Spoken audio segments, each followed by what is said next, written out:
ॐ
नमो भगवते वासुदेवाय।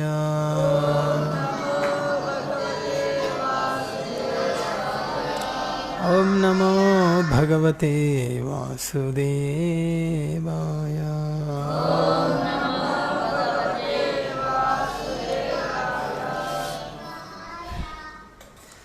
के నందమహారాజు వసుదేవుల సమాగమం ఎక్కడ కలిశారు? ఏ ఊర్లో కలిశారు? నిన్నటి గుర్తున్నాయా అవైనా? ఎంతవరకు వచ్చింది నిన్న? పెద్ద వయసు, ఇంత వయసులో సాధారణంగా సంతానం కలగడమే కష్టం. అందులో ఒకవేళ కలిగినా పుత్రికే కలుగుతుంది. నీకు పుత్ర సంతానం కలిగింది అని ఎందుకు అడిగాడు ఆ విధంగా?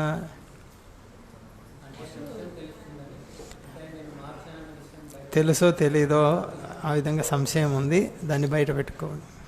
ఓకే, ఎక్కడ కలిశారు? మథురలోని నందమహారాజు బండ్లన్నీ నిలుపుకొని ఉన్నారు కదా, అక్కడ వచ్చి కలవడం జరిగింది వసుదేవుడు. ఇంటికి పిలవలేదు, ఈయన కూడా ఇంటికి వెళ్ళలేదు. ఆయన ఒంటరిగా వచ్చారు, అది కూడా మారువేషంలో వచ్చారు. దేవకీ దేవిని తీసుకొని రాలేదు. ఏం కారణం? తల్లి హృదయము ఉండలేక చెప్పేస్తుంది. ఒకవేళ అక్కడ ఒకవేళ నందమహారాజుకు తెలుసు అనుకో, నందమహారాజుకు తెలుసు వసుదేవుడు బిడ్డను మార్చాడని ఏదైనా ఒకవేళ బయటపడింది అనుకో, ఇక్కడ వసుదేవుడు ఏం చేసిండేవాడు? ఇంకా నందమహారాజుకు చెప్పి ఇది చాలా రహస్యంగా ఉంచు, గోప్యంగా ఉంచు అని దాన్ని చాలా హెచ్చరికగా అంటే చాలా ప్రమాదకరం ఇది బయటపడితే అనేసి ఇంకా ఆ దిశలో అయితే అంతవరకు రాలేదు సన్నివేశం.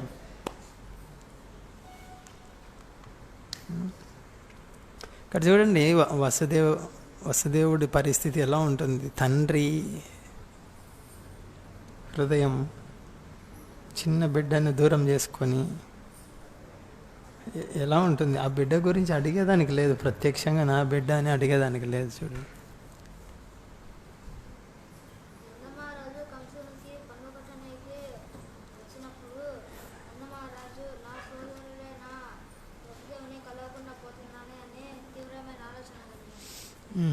అందుకు వసుదేవుడే వచ్చాడు మారువేషం. ఎందుకు మారువేషంలో వచ్చాడు? ఏమవుతుంది కనుక్కుంటే? ఓకే, ఎన్నో శ్లోకం వరకు అయింది? నైకత్ర ప్రియం. ఓకే, ఇంకోటి ఏమొచ్చింది? సహృదాం చిత్రకర్మాణం 25లో చూడొచ్చు. వసుదేవుడు తన బాధను వ్యక్తం చేస్తున్నాడు. చిత్ర విచిత్రమైన కర్మలు ఉంటాయి ఒక్కొక్క జీవుడికి. ఒకే చోట ఒకే తల్లి గర్భంలో జన్మించిన వాళ్ళు కూడా కలిసి ఉండలేరు. ఒకరు ఒక చోటు ఉంటారు, ఇంకొకరు ఒక చోటు ఉంటారు. కాలచక్రం కూడా వచ్చింది. చక్రంలో ఇరుక్కొని ఉన్నావు, చక్రం తిరుగుతూ ఉంది. ఇప్పుడు ఫోన్ ముద్దు పెట్టుకుంటారు, ఫోన్ ఆలింగనం చేసుకుంటారు, వీడియో కాల్ అని చెప్పి. సరే, అక్కడ వసుదేవుడి పరిస్థితి ఎంత బాధాకరమైంది చూడండి. ఇక్కడ కర్మ గురించి చెప్పారు 25వ శ్లోకంలో. ఏంది? 2 గడ్డిపోచలు కానీ కర్రలు కానీ నీటి ప్రవాహంలో తేలుతూ కొట్టుకొని పోతుంటాయి. ఒక అల్ల వచ్చి ఏం చేస్తుంది, వాటిని విడగొట్టేస్తుంది, మళ్ళీ ఎక్కడో కలుస్తాయి, ఇంకోదంతా కలుస్తాయి ఎక్కడో. అంటే ఎందుకు చెప్తున్నారు ఇది? నా భార్య రోహిణి అక్కడుంది, నా కొడుకు బలరాముడు అక్కడున్నాడు, నేను ఇక్కడ ఉన్నాను. తర్వాత మనసులో ఏముంది? సంతానం, అష్టమ సంతానం,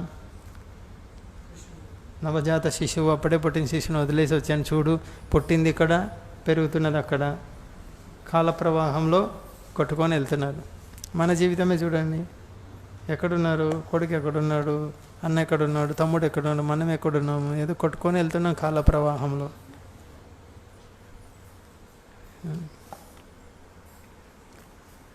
ప్రభామ్యత 26దా? 26లో ఏం చెప్పారు? అదే ఏం చెప్పారు? ఆవులకు తగినంత నీరు, గడ్డి, ఆవులు మేయడానికి అడవులు పచ్చగా ఉన్నాయా లేదా అని అడిగారు. అంటే దాన్ని ఎందుకు ఆ విధంగా అడిగారు?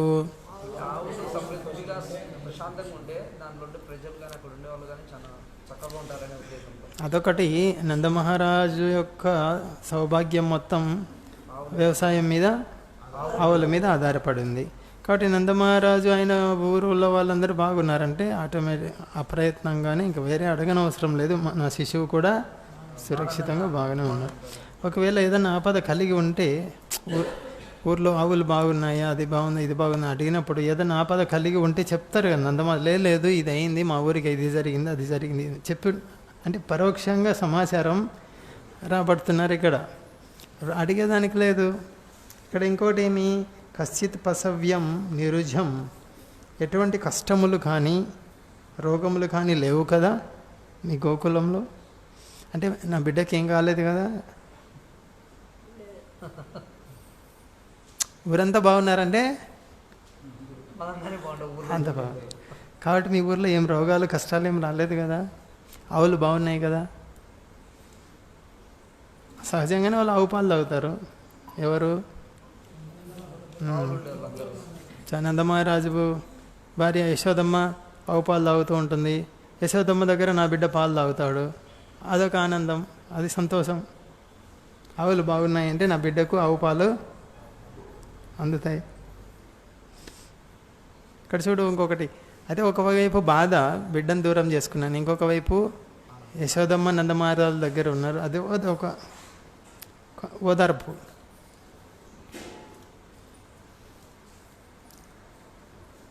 తర్వాత సుహృద్వృత, బంధువులతో కలిసి నీవు ఇప్పుడు నివసించుచున్న వనము గోవులకు అనుకూలంగా ఉంది కదా. అంటే నువ్వు బంధువులతో కలిసి ఉన్నావు కదా. అంటే ఎక్కడ బంధువులు అంటే రోహిణి మాత కూడా రావచ్చు.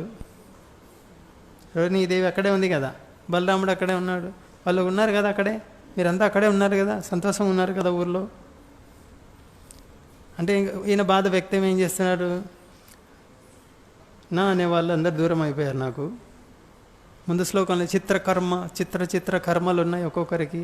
ఎవరు ఎక్కడ పుడతారో, ఎక్కడ పెరుగుతారో, ఎక్కడికి వెళ్తారో ఏమీ తెలియదు పరిస్థితి. నా పరిస్థితి చూడు ఎలా ఉందో.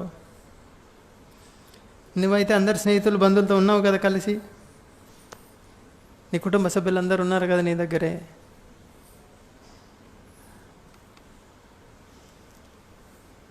తర్వాత 27వ శ్లోకంలో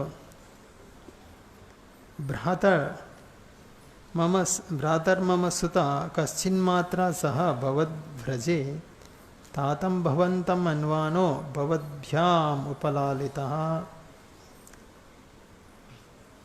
నా సుతుడు, నా కుమారుడు బలదేవుడు నీ చేత, నీ భార్యయగు యశోద చేత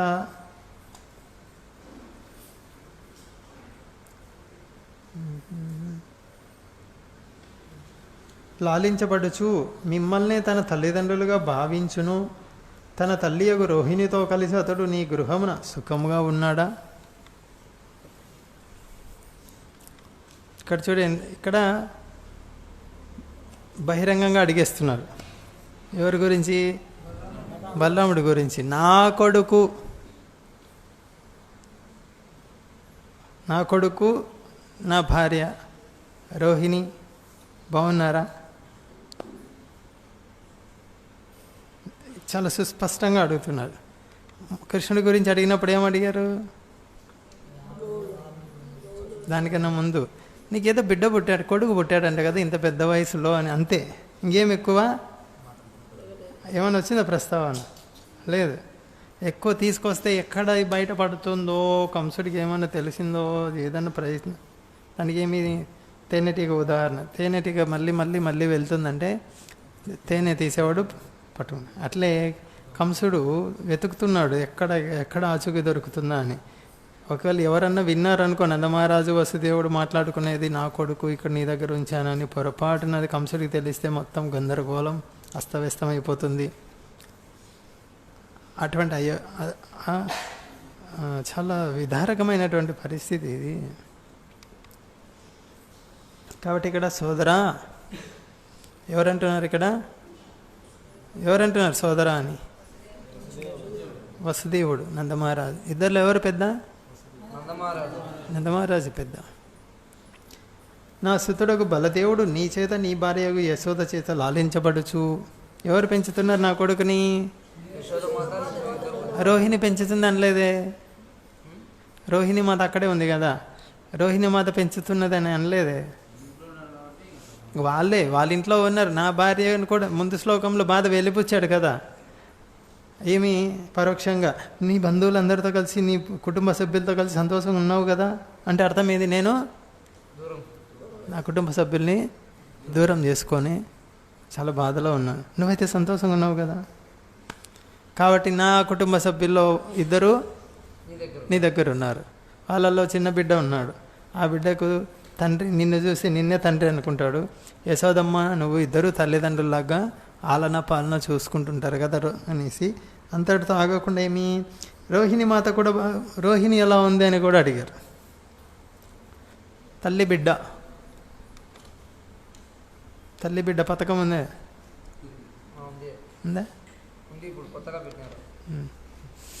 సో తల్లి బిడ్డ ఇద్దరి గురించి అడిగారు. తర్వాత మన ఇక్కడ చూడొచ్చు మనం, ఇక్కడ ఇంకా నామకరణం అయితే జరగలేదు. జరిగిందా? జరగలేదు. అందు గురించి ఏం చెప్పారు? నా కొడుకు అని చెప్పారు, అంతే. అది ఇక్కడ సుఖదేవ గోస్వామి ఇక్కడ ప్రభుపాద భావం లేని రాశారు. నా సుతుడకు బలదేవుడు నీ చేత అంటే నామకరణం కాలేదు, కానీ ఎవరి గురించి అడుగుతున్నాడు అక్కడ? రోహిణి సుతుడు గురించే కాబట్టి బలదేవుడు అని రాశారు ఇక్కడ. అయితే వసుదేవుడు మాత్రము నా పుత్రుడు అని స్పష్టంగా అడుగుతున్నాడు. అక్కడ ఏంటి? ఒకవేళ నందమహారాజుతోనే చెప్తున్నది నా పుత్రుడు అని. ముందు బిడ్డ గురించి అడిగినప్పుడు నీకు పుత్రుడు కలిగాడు కదా అని ప్రస్తావన తీసుకొచ్చాడు. నీకు పుత్రుడు కలిగాడు కదా అని. ఇక్కడ నా పుత్రుడు అంటున్నాడు. అంటే సుస్పష్టంగా అక్కడ అంటే నందమహారాజు నీ పుత్రుడే, అతను నీ పుత్రుడే గోకులంలో ఉండేది. నా పుత్రుడు, రోహిణి పుత్రుడు, నా పుత్రుడు ఉన్నాడు.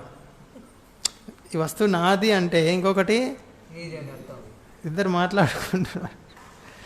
అంటే వసుదేవుడికి ఇంకా సంశయం, అది దాన్ని క్లియర్ చేసుకోవాలి. నందమహారాజు తెలుసేమో నేను వదిలిపెట్టి వచ్చింది.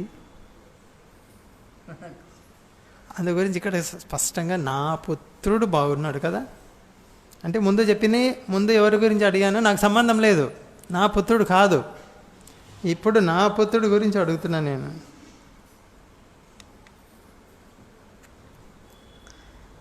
రోహిణి మాత ఎందుకు వెళ్ళింది అక్కడికి, గోకులంకి? కంసుడి క్రూర చర్యలు తట్టుకోలేక, అక్రూరుడు కొంచెం సహాయం చేస్తుంటే వసుదేవుడి యొక్క కుటుంబ సభ్యులు, భార్యలు, పిల్లలు యమునా నది దాటి అంటే రకరకాల స్థలాలకు వెళ్ళారు. అందులో భాగంగా రోహిణి మాత బృందావనకు వచ్చింది, గోకులంకు. ఎలా ఉంటుందో చూడు, కృష్ణుడు కావాలనుకుంటే కృష్ణుడు కావాలి జీవితంలో అని అనుకుంటే ఆ? వసుదేవుడి చరిత్ర ఎలా ఉంది? నందమహారాజు కూడా భయమే ఉంది. కంసుడు అనుచరులు ఎప్పుడొస్తారో వస్తే తెలుసుకుంటే ఏమవుతుందో మన పరిస్థితి అని. భక్తి అంటే ఆడుతూ పాడుతూ లాహిరి లాహిరి లాహిరిలో అనుకుంటూ ఉంటుంది. అంటే కాదు, ఒక చాలా విలువైన వస్తువు పొందాలంటే, చాలా ఉన్నతమైన ఉద్యోగం పొందాలంటే నువ్వు చాలా కష్టపడాలి. ఒక పియూన్ ఉద్యోగం కావాలంటే అంత అవసరం లేదు. కలెక్టర్ కావాలంటే చాలా కష్టపడాలి. అత్యున్నత చాలా రాత్రింబవళ్ళు కష్టపడాలి. ఇక్కడ నువ్వు దేవదేవుడు కావాలనుకున్నప్పుడు ఏంటి, అంత తేలిక పొందావు అనుకో, ఏమవుతుంది నీకు? దాని విలువ తెలుస్తుందా? తెలీదు, చాలా చౌక అయిపోతుంది.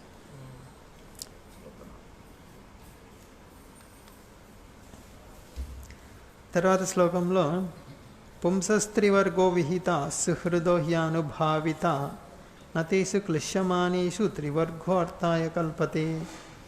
చూడండి ఏం చెప్తున్నారు ఇక్కడ. బంధుమిత్రులు సక్రమంగా నెలకొనినప్పుడు వేద విహితములకు ధర్మార్థ కామములు లాభదాయకమగును.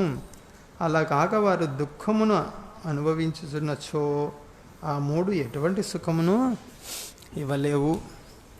భాష్యంలో చూడండి ప్రభుపాద ఏం రాశారు. భార్యాపుత్రులు ఉన్నప్పటికీ వారిని చక్కగా పోషించడి బాధ్యతను నిర్వహించజాలక దుఃఖితుడనై ఉంటినని వసుదేవుడు శోకమును వెలిబుచ్చుతున్నాడు. ఎంత బాధ ఉంటుంది చూడండి. అంత గొప్ప క్షత్రియ కుటుంబంలో అన్ని సౌకర్యాలు వండుకొని భార్య బిడ్డలను దూరం చేసుకొని అందులో ఇంకొక బిడ్డ ఊసే ఎత్తేదానికి లేదు. కనీసం ఓదార్పు కన్నా ఎవరి నుంచైనా ఓదార్పు వస్తుంది. నాకు ఇప్పుడే పుట్టిన బిడ్డ అక్కడ వదిలిపెట్టి వచ్చానని అది కూడా చెప్పేదానికి లేదు. ఎలా ఉంటుంది హృదయం, అర్థం చేసుకోండి. ఇక్కడ ఏం చెప్తున్నారు? ధర్మ అర్థ కామ. ధర్మ అంటే ధార్మికమైన నియమాలు ఉంటాయి, పూజలు వ్రతాలు ఇటువంటివి. ఎవరితో కలిసి చేసినప్పుడు ఆనందం ఉంటుంది? భార్య పిల్లలు వాళ్ళందరూ కలిసి చేసినప్పుడు పండుగలు కానీ ఇటువంటి ఉత్సవాలు, కొన్ని యజ్ఞాలు యాగాదులు ఉన్నాయి. అటువంటివి కుటుంబ సభ్యులతో కలిసి చేసినప్పుడు చాలా ఆనందంగా ఉంటుంది. ధర్మ. తర్వాత అర్థ. అర్థ అంటే ధనం, ధన సంపాదన. ఎవరి కొరకు ధనం సంపాదిస్తున్నావు? కుటుంబ సభ్యులు సంతోషంగా ఉండాలనే కదా. అందు గురించి ముందు దాంట్లో నందమహారాజు ఏమడిగారు, నీ బంధుమిత్రులతో కలిసి నీ కుటుంబ పరివారంతో కలిసి సంతోషంగా ఉన్నావు కదా నువ్వు. సంపదలు, అన్ని సంపదలు ఉన్నాయి నీకు, కానీ అందరూ కలిసి ఉన్నారు. సంపదలు ఉన్నందుకు ఏమి సార్థకత ఏంటి? సంపద యొక్క సార్థకత భార్య పిల్లలు తండ్రి అందరూ కలిసి వాటిని అనుభవించడం ఆనందంగా. ఇదే ఆనందం. ఎందుకు సంపాదిస్తాడు ఇంత కష్టపడి వ్యక్తి? చెప్పండి, రాత్రింబవళ్ళు ఇంత కష్టపడి ఎందుకు సంపాదిస్తాడు? పెద్ద పెద్ద ధనం సంపాదిస్తాడు. పెద్ద పెద్ద జీతం కానీ, ధన సంపాదన కానీ, వస్తు సామాగ్రి సంచయనం కానీ, వాహనాలు కొనడం కానీ ఎందుకు చేస్తున్నారు? ఎందుకు ఆరాటపడుతున్నారు?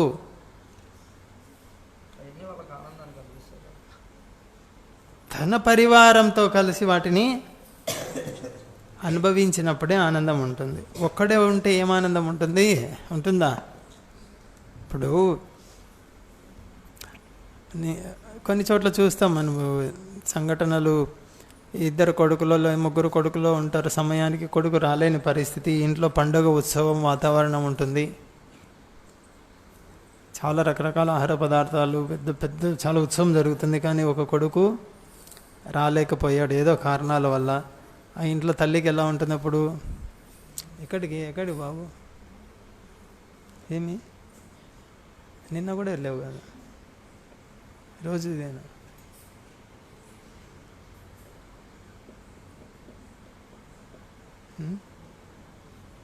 నువ్వు కూడానా?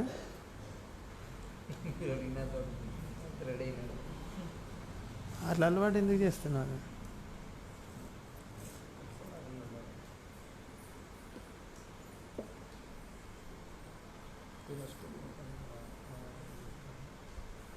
చలో.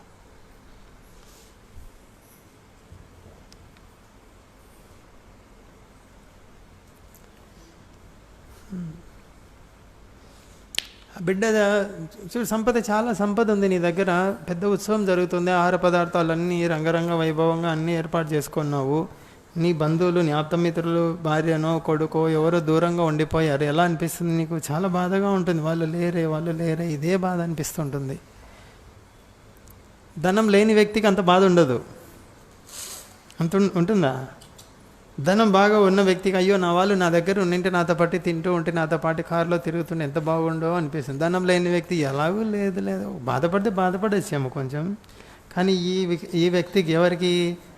ధనము సమృద్ధిగా ఉన్న వ్యక్తి, ఉన్నతమైన స్థానంలో ఉన్నటువంటి వ్యక్తి, తన వాళ్ళు దూరం అయిపోయినప్పుడు, అవన్నీ చూసినప్పుడు, సంపద వైభవం చూసుకున్నప్పుడు చాలా బాధ అనిపిస్తుంటుంది. ఇక్కడ ఏమన్నా త్రివర్గ అంటే ధర్మ, అర్థ, కామ. 3 అంటే 3. కామ అంటే కోరిక, శారీరక సుఖాలు, మంచి ఇల్లు, వాహనం, భూములు, రథాలు, ఇటువంటివి. అవన్నీ తక్కువ ఉన్నాయా? వసుదేవుడికి ఏం తక్కువ లేవు. కానీ ఏమైంది? ముందే చెప్పాడు, చిత్రకర్మ, విచిత్ర కర్మలు ఉన్నాయి ఒక్కొక్క జీవుడికి. నా కొడుకు రోహిణి పుత్రుడు అక్కడ ఉండిపోయాడు, ఇంకొక పుత్రుడు ఇక్కడ, ఇంకొక భార్య అక్కడ ఉండిపోయింది, నేను జైల్లో ఉండిపోయాను. ఏంది విచిత్రంగా ఉంది మా కర్మ చూడు. అన్నీ ఉన్నా అనుభవించేదానికి లేదు. ఎందుకు ఇన్ని పెట్టుకొని ఎంత బాధ వ్యక్తం చేస్తున్నా చూడు. ఈ బాధ అంతా, అసలైన బాధ ఏంటి ఇక్కడ వసుదేవుడిది?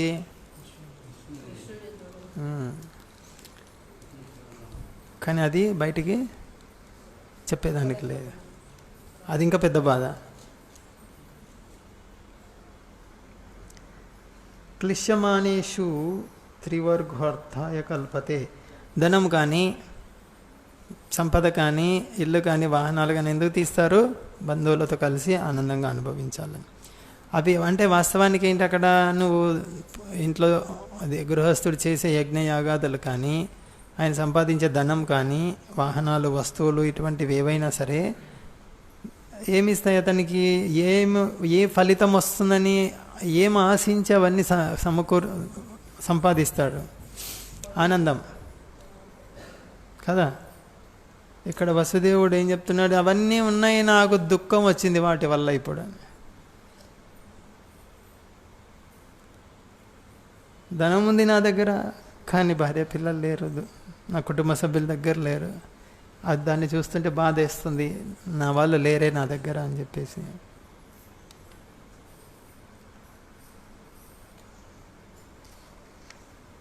అంటే ధనము సంపాదిస్తావు సుఖపడాలని, కానీ ఇక్కడ నాకు ధనం ఉంది, అన్నీ ఉన్నాయి, ఏమొచ్చింది? దుఃఖం వచ్చి పడింది నాకు చూడు పరిస్థితి.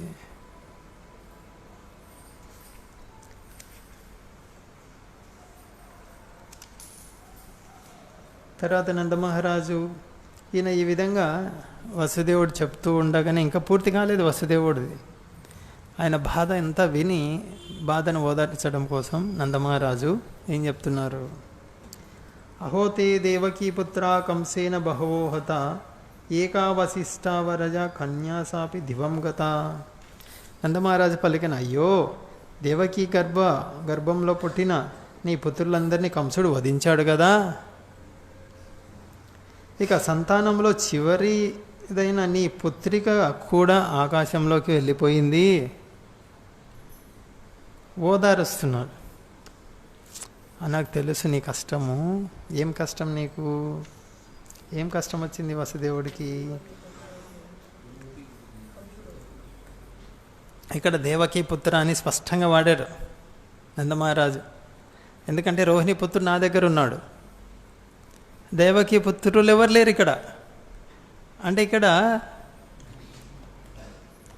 నందమహారాజుకు తెలియదు ఏది? గోకులంలో తను రాత్రి వదిలిపెట్టి వచ్చిన పుత్రుడు నందమహారాజు ఏమనుకుంటున్నాడు? తన పుత్రుడే అనుకుంటున్నాడు అనేది ఇక్కడ స్పష్టం అయిపోయింది. ఏంది? నీకు పుట్టిన 8 మంది వెళ్ళిపోయారే, 7 మంది అని చెప్పలేదు, 8వది నీకు పుట్టిన పుత్రిక అని చెప్పాడు. అప్పుడు ఇంకా వసుదేవుడికి మనసు, అంటే నందమహారాజుకి తెలీదు. అందుగురించి ఇక్కడ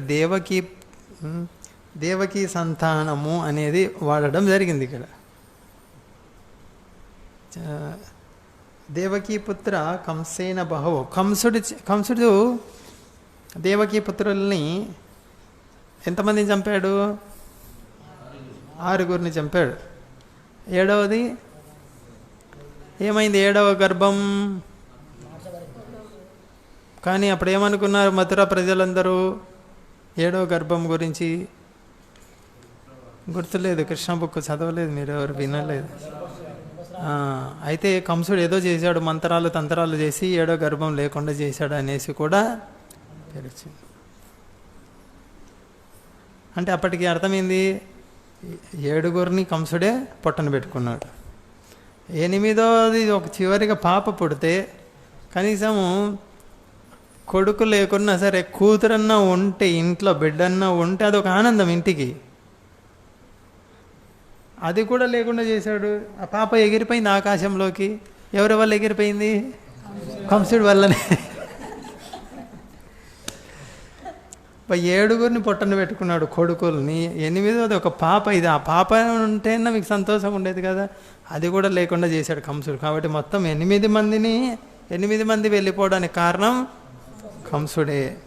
నీ పుత్రికకు కూడా కంసుడే కారణం. అదే అంటే ఆ పుత్రిక నా పుత్రిక అనేది నంద మహారాజుకు తెలీదు.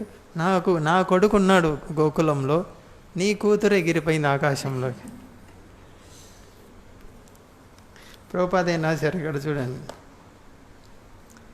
కృష్ణ జననము యశోద యొక్క పుత్రిక స్థానమునకు కృష్ణుని చేర్చిన వైనం ఇంకనూ రహస్యముగానే ఉంది అనే విషయమును నందుని వల్ల నేను తెలుసుకున్నంతటా అంతయు సక్రమంగా జరిగిపోతున్నందుకు వసుదేవుడు సంతోషించాను. ఎన్ని బాధలు చూడు వసుదేవుడికి. కంసుడికి తెలిస్తే ఏమవుతుంది ఒకటి, నందమహారాజుకు తెలిస్తే ఏమవుతుంది ఇంకొక పరిస్థితి. ఇవన్నీ ఒకటి. అన్నిటికన్నా ఇంక ముఖ్యమైన విషయం, బిడ్డను దూరం చేసుకున్నానే, ఇదొకటి. ఎన్ని ఉన్నాయి చూడు, ఒకటి కాదు చుట్టూ. ఇక్కడ ఒకటి క్లియర్ అయిపోయింది. ఏది? నందమహారాజుకి ఇంకా తెలియలేదు. అంటే ఒక టెన్షన్ తగ్గింది. కాబట్టి చూడు, మన కృష్ణుడు కావాలంటే చాలా చాలా చేయాల్సి ఉంటుంది, శ్రమ చాలా ఓర్చుకోవాల్సి ఉంటుంది. ఊరికనే దొరకడు కృష్ణుడు.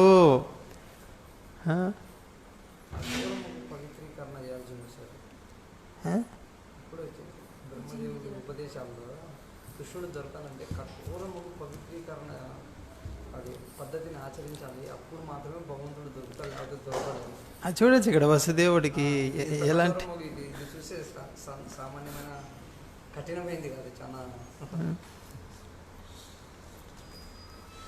యశోదకు పుత్రిక జన్మించుట, వసుదేవుడు ఆ పుత్రిక స్థానంలో శ్రీకృష్ణుని ఉంచుట అనే విషయములు తనకు తెలియవని నందుడు వసుదేవుని యొక్క కనిష్ట పుత్రిక ఆకాశంలోకి వెళ్ళిపోయిందని పలుకుట ద్వారా సూచించెను.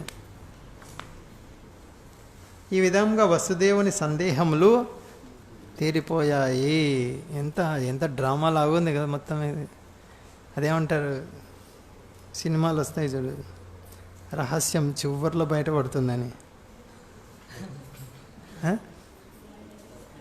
ఏమా క్లైమాక్స్ ఎప్పుడు బయటపడింది? ఇది కంసుడు చనిపోయినప్పుడు. నా కొడుకువే ఇక్కడ ఉండేది, ఇద్దరు నా కొడుకులే అని. ఇది నీ కొడుకులా?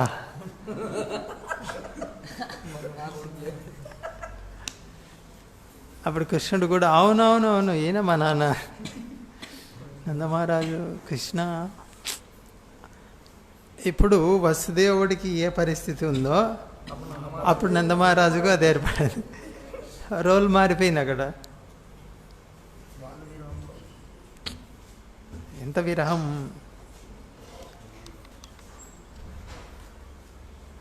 అయితే అక్కడన్నా నందమహారాజుకు కృష్ణుడు చెప్తాడు కదా, నేను వస్తానులే పని అయిన తర్వాత, ఇంకో కొన్ని రోజులు వస్తాను అని. ఇక్కడ ఏమన్నా చెప్పాడా వస్తా అని? లేదు. ఇంకెలా ఉంటుంది ఇక్కడ?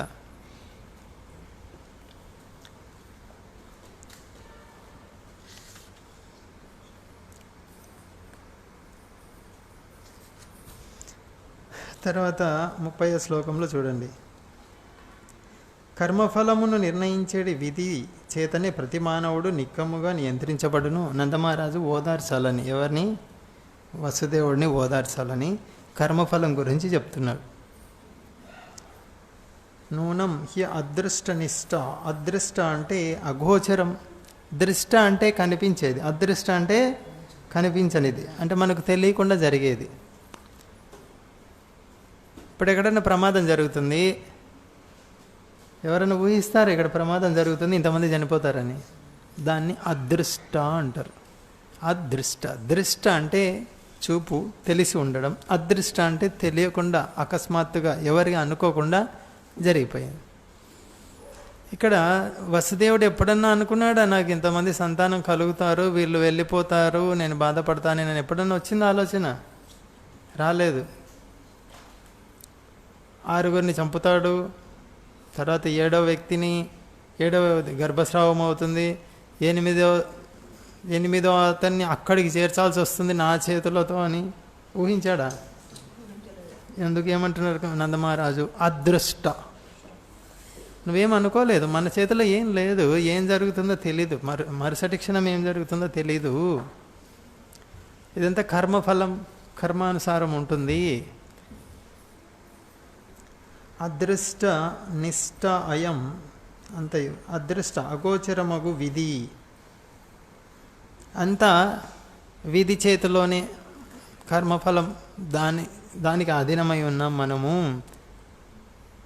ఇక్కడ చూడు, నిన్న వచ్చింది కదా, నువ్వు చాలా ప్రియమైన వాళ్ళతో కలిసి ఉండాలనుకుంటావు, కానీ విధి అంటారు, మన ఇక్కడ మాటల్లో చెప్పండి తలరాత అంటారు.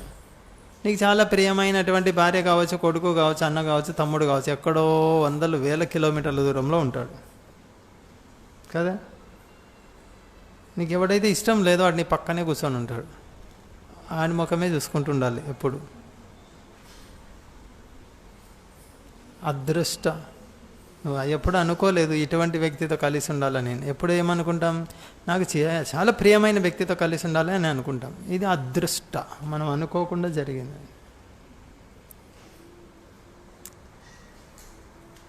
విధి చేతనే ప్రతి మానవుడు నిక్కముగా నియంత్రించబడును.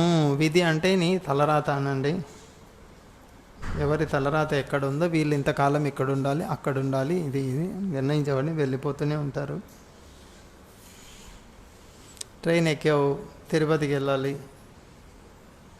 కమలాపురం స్టేజ్లో కొంతమంది దిగుతారు, కొంతమంది అక్కడ ఎక్కుతారు, మళ్ళీ కడపలో ఎక్కుతారు, దిగుతారు, కొంతమంది కలుస్తారు. తిరుపతి వెళ్ళే వరకు ఎవరు ఎక్కుతున్నారు, ఎవరు దిగుతున్నారు, ఎక్కడ, దేని ఆధారంగా ఉంటుంది అది? వాళ్ళు టికెట్, కర్మ ఫలం.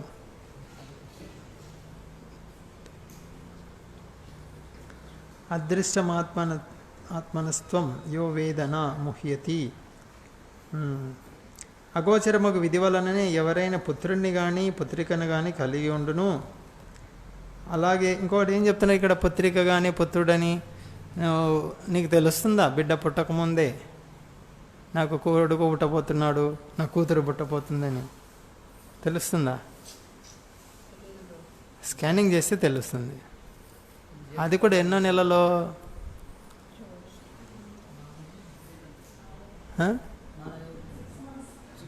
అంతకుముందు అయితే తెలియదు కదా. లేదు, వివాహం చేసుకుంటేనే నువ్వు చెప్పగలవా నాకు కూతురే పుడుతుంది, నాకు కొడుకే పుడతాడని? అదృష్ట అంటారు దీన్ని. దృష్ట అంటే తెలియడం, ముందే తెలియడం. అదృష్ట అంటే తెలియదని. అది కూడా ఓకే, నువ్వు అనుకుంటున్నావు ఇంతమంది పుత్రులు చనిపోయారని, నువ్వేమన్నా అనుకున్నావా నాకు పుత్రులు కలుగుతారని? ఒకప్పుడు అనుకోలేదు కదా, ఏదో అనుకోకుండా వచ్చారు, మళ్ళీ వెళ్ళిపోయారు, ఎక్కడికో వెళ్ళారు, మళ్ళీ రావచ్చేమో. నువ్వు ఎలా అనుకుంటావు ఇంక రారని? నువ్వు ఒకప్పుడు అనుకోలేదు నాకు ఇంతమంది పుత్రులు కలుగుతాను, కలిగారు, ఇక లేరని ఎలా అనుకుంటావు? నువ్వు అనుకోకుండానే కలిగారు, నువ్వు ఉన్నారనుకుంటే వెళ్ళిపోయారు అనుకుంటున్నావు. లేదు, వెళ్ళిపోయారని ఎలా నిర్ణయానికి వస్తావు నువ్వు? మళ్ళీ రావచ్చేమో. వచ్చారు లేదా మళ్ళీ? కృష్ణుడు వచ్చాడు మళ్ళీ, తర్వాత కృష్ణ బలరాం వెళ్ళి వాళ్ళు మిగతా ఆరుగురిని తోడుకొని వచ్చారు. ఆ విధంగా పలుకుతున్నారు ఇక నందమహారాజు. అలాగే పుత్రుడు కానీ పుత్రిక కానీ లేనిచో అది కూడా విధి వలననే అయి ఉండును. విధియే అందరికీ చరమ నియామకుడై ఉన్నాడు. ఈ విషయం తెలుసుకున్నవాడు మోహము చెందడు. ఇక్కడ నందమహారాజు ఏం చెప్తున్నారు? బిడ్డలు పోయారు కదా, ఏం బాధపడొద్దు నువ్వు అని చెప్తున్నారు. కానీ నందమహారాజుకి బాధ అయింది. బిడ్డలు పోయారు 6 వాళ్ళ గురించి కాదు. అసలైన బాధ కృష్ణుని వదిలిపెట్టి వచ్చానే అని. అది చెప్పలేడు ఇప్పుడు. నందమహారాజు ఏమనుకుంటున్నాడో, ఇంతమంది పోయారు అనుకుంటున్నాడు, అంత కర్మానుసారం పోయారు. తర్వాత ఇంకోటి ఏంటి, 8 సంవత్సరాలు జైల్లో ఉన్నావు, ఏదో అయిపోయిందిలే. అది కూడా బాధ కాదు నాకు. వసుదేవుడి మనసులో ఏంటి, ఇన్ని సంవత్సరాలు జైల్లో ఉన్నాను, అదేదో ఏదో అయిపోయింది, పెద్ద బాధ ఏం కాదు అది. 6 పోయారు, సరే అది బాధపడ్డాము. అసలైంది ఏంది ఇప్పుడు, అక్కడ కొత్తగా అప్పుడే పుట్టిన శిశువుని వదిలేసి వచ్చానే, ఇది బయటికి చెప్పేదానికి లేదు. ఎలాంటి పరిస్థితి చూడండి.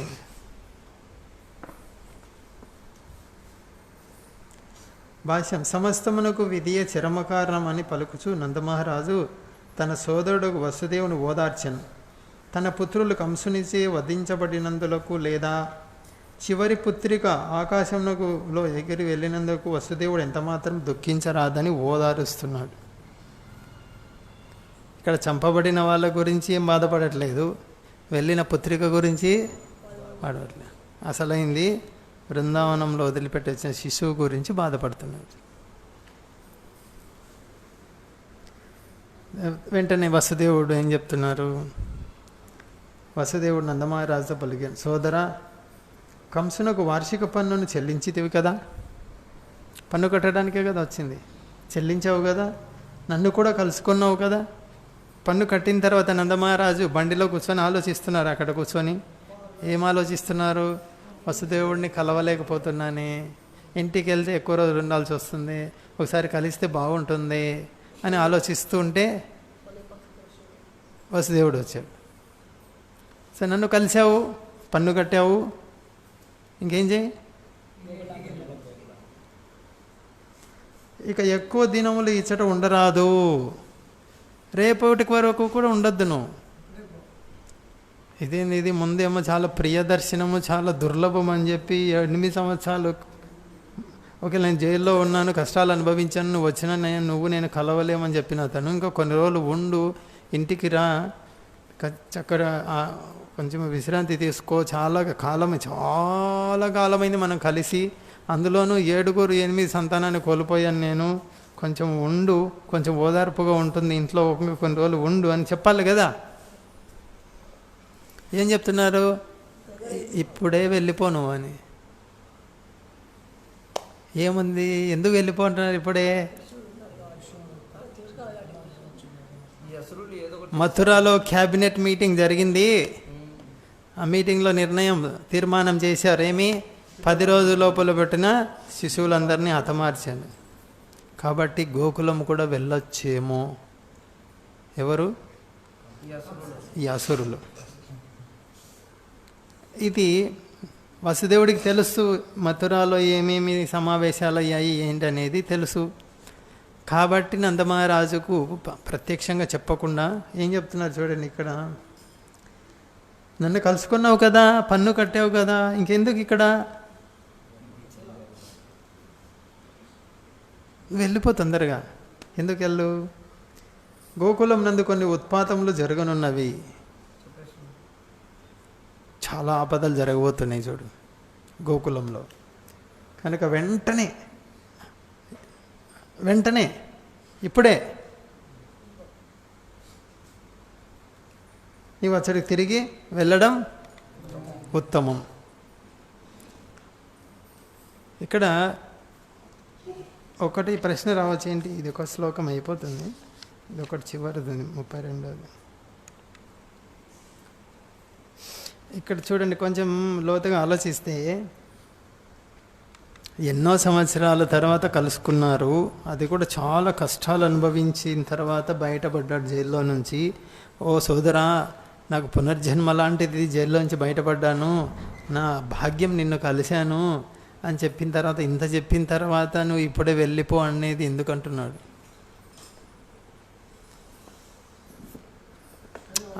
అంత ప్రియమిత్రుల్ని కలిసినప్పుడు, ప్రియ సోదరిని కలిసినప్పుడు ఆనందం కదా. అంటే ఇక్కడ ఏంటి, తనకు మనసులో హృదయం నిండా ఏం పోతుంది ఇప్పుడు? కృష్ణుడు సురక్షితంగా ఉన్నాడా లేదా. మథురలో వీళ్ళు సమావేశమై తీర్మానం చేశారు పిల్లల్ని చంపాలని. ఒకవేళ గోకులం వెళ్తే నా బిడ్డ చనిపోతాడే. సరే, ఇప్పుడు నందమహారాజుతో ఇంతకాలం తర్వాత కలిసాం. నందమహారాజు నుంచి దూరం అవ్వడం కొంచెం బాధాకర విషయమే. కొంచెం ఓర్చుకుంటాను. ఇప్పుడు పెద్ద సుఖం పెద్ద లాభం పొందబోయేటప్పుడు చిన్న లాభాన్ని కొంచెం త్యాగం చేయొచ్చు. అంటే భవిష్యత్తులో నేను నందమహారాజు నా పుత్రుడు కలిసి ఆనందం అనుభవించబోతున్నాం చాలా. ఇప్పుడు ఈ కొంచెం ఆనందాన్ని త్యాగం చేస్తాను. ఆనందమే కదా ఇప్పుడు నందమహారాజుతో ఉంటే. కానీ ఒకవేళ కృష్ణుడికి ఏమన్నా అయ్యింది అనుకో, ఒకవేళ కంసుడు చంపేశాడు అనుకో, అప్పుడు నా పరిస్థితి చాలా దీనంగా ఉంటుంది. నందమహారాజు కూడా బాధపడచ్చు. అదేదో ఇప్పుడు నేను ఈ కొన్ని రోజులు, 4 రోజులు ఉండు, 5 రోజులు ఉండు అంటే ఉంటాడేమో నందమహారాజు. కానీ అక్కడ ఏదైనా జరిగిపోతే, జరిగితే, కాబట్టి ఈ కొంచెం ఆనందాన్ని నేను త్యాగం చేస్తాను గొప్ప ఆనందం కోసం. ఏంది గొప్ప ఆనందం? ఎవరు? కృష్ణుడు. అది ఇక్కడ చూడొచ్చు. వసుదేవుడు ఆ విధంగా చెప్పడం, ఇప్పుడే వెళ్ళిపో, ఈరోజే వెళ్ళిపో. ఉదయాన్నే వచ్చారు నందమహారాజు, పన్ను కట్టేశారు. కట్టిన తర్వాత ఆలోచిస్తుంటే ఎలా కలవాలని కలిశారు. కలిసిన తర్వాత ఇప్పుడే వెళ్ళిపో అని చెప్పేశారు.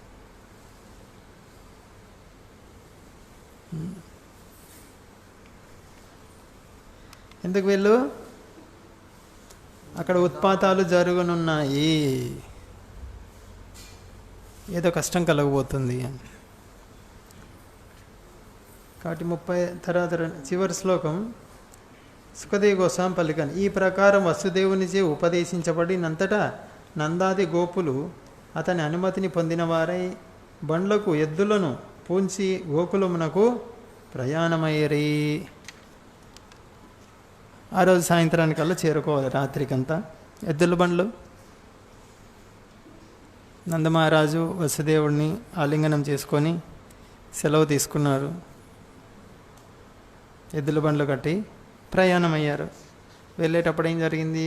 దారిలో రాజా వసుదేవుడు పలికిన విషయము అసత్యము కానీ వ్యర్థము కానీ కాజాలదనుచు దారిలో నందుడు తలచెను. గోకులం నందు ఏదో ఉత్పాతము జరిగియే ఉండవచ్చును. దారిలోనే తన పుత్రుడు శ్రీకృష్ణునకు ఆపద అనేది విషయము తలచినంతటా నందమహారాజు భీతావహుడై శ్రీహరి పాదపద్మంలోకి శరణుజొచ్చెను. దారిలో వెళ్తూ ఉన్నారు ఎద్దుల బండ్లు. నందమహారాజుడు వసుదేవుడు చెప్పాడు, చూడండి, కలవక చాలా కాలం తర్వాత కలిసినటువంటి సోదరుడు నువ్వు ఇప్పుడే వెళ్ళిపో అంటున్నాడు అంటే చాలా విపత్కరమైన పరిస్థితి ఏదో ఏర్పడి ఉంటేనే వెళ్ళిపోమంటున్నాడు. లేకుంటే ఎందుకు వెళ్ళిపోమంటాడు? వెళ్ళిపోమను. కాబట్టి నందమహారాజు ఆలోచించడం మొదలుపెట్టారు. దారిలోనే ఏదో జరిగి ఉంటుంది, లేకుంటే ఎందుకు చెప్తాడు? జరిగి ఉంటుంది లేదా జరగబోతుంది, పెద్ద ఆపద అయితే ఉంది, ఇప్పుడు ఆపదలో ఉన్నాను నేను అని ఎద్దుల బండ్లు కూడా కొంచెం స్పీడు వేగం పెంచారు. ఎద్దులు మామూలుగా కొంచెం నిదానంగా వెళ్తాయి, కానీ ఇప్పుడు త్వరగా వెళ్ళాలి, ఇంటికి వెళ్ళాలి అనుకుంటూ ఏం స్మరించుకుంటూ వెళ్తున్నాడు ఇక్కడ? భక్తుడికి ఆపదలు వస్తే ఎవరిని స్మరించుకుంటారు? శ్రీకృష్ణునికి ఆపద అనే విషయం తలిచినంతట నందుడు భయంతో శ్రీహరి పాద పద్మములకు శరణుజొచ్చెను. ఇది భక్తుడికి కష్టం వచ్చిందంటే భగవంతుడే గుర్తొస్తాడు. అప్పుడు మనం భక్తి చేశామా లేదా అనే దానికి నిర్ధారణ అది. భక్తి చేస్తూ ఉంటే కష్టం వచ్చినప్పుడు భగవంతుని వదిలిపెట్టరు, ఇంకా ఎక్కువ పట్టుకుంటారు, ఇంకా ఎక్కువ జపం చేస్తారు. ఇంకా ఎక్కువ భగవద్గీత భాగవతం చదువుతారు, ఇంకా ఎక్కువ సేవ చేయడం మొదలు పెడతారు, ఇంకా ఎక్కువ భక్తులతో కలిసి ఉంటారు. ఇంకొకటి ఏం చెప్పారు ఇక్కడ, హరి అంటే ఏంటి? శోకమోహ భయాలను హరించేస్తాడు, తొలగించేస్తాడు. ఇది హరి అంటే. కాబట్టి ఈ నందమహారాజు భయం పట్టుకుంది, నా శిశువుకి ఏమన్నా అవుతుందేమో. కాబట్టి హరిని స్మరించుకుంటే అది ఆ భయం హరించేస్తాడు హరి. సో కష్ట నష్టాలు, ఆందోళన ఇటువంటివి జరిగినప్పుడు హరినామము, హరే నామ హరే నామ హరే నామ ఇవ కేవలం నామము తప్పితే వేరే మార్గం లేదు. కాబట్టి నందమహారాజు హరిని స్మరించుకుంటున్నాడు. ఎప్పుడైతే భక్తులు తీవ్రంగా భగవంతుని స్మరించుకుంటారో, భగవంతుని నామాన్ని చెప్పుకుంటారో, భగవంతుడు భక్తవత్సలుడు, భక్తుల యొక్క ఆపదలని తొలగిస్తాడు. భక్తవత్సల.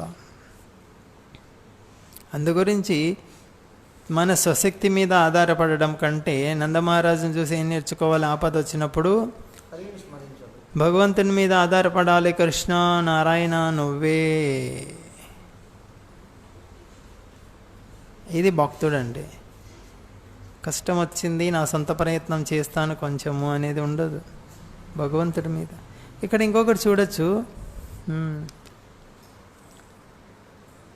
హరిని స్మరించుకుంటూ ఏమి మనసులో భయం పుట్టింది. అది ఇంకొక అర్థం ఏమొస్తుందంటే, హరిని స్మరించుకుంటూ ఇంటికి వెళ్ళాడని. ఎవరు హరి? కృష్ణుడు హరి. తన శిశువుని చూశాడు కదా, ఉత్సవం కూడా మొదలుపెట్టి వచ్చాడు ఇంటి దగ్గర. చూశాడు, తన అపురూపమైన శిశువుని చూశాడు. ఆ శిశువుని స్మరించుకుంటూ, హరిని స్మరించుకుంటూ ఇంటికి వెళ్ళాడని ఒక అర్థం వస్తుంది. లేదా హరిని స్మరించుకున్నాడు తన శిశువు యొక్క రక్షణ కొరకు అని ఇది కూడా వస్తుంది.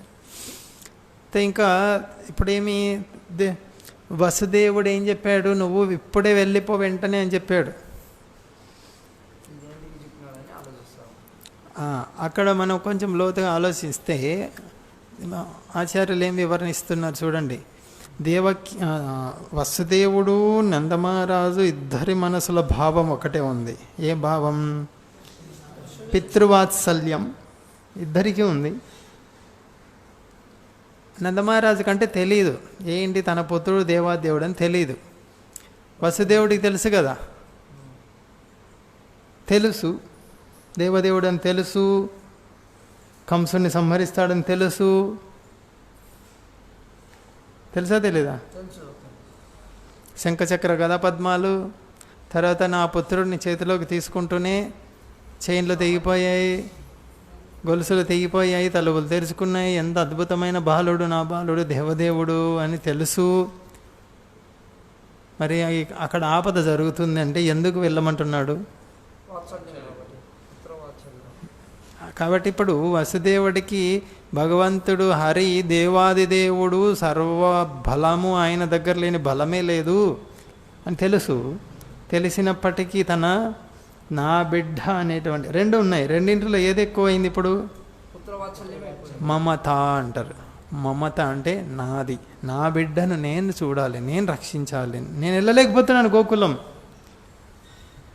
నేను వెళ్ళలేను. సో నందమహారాజును తొందరగా పంపిస్తాను.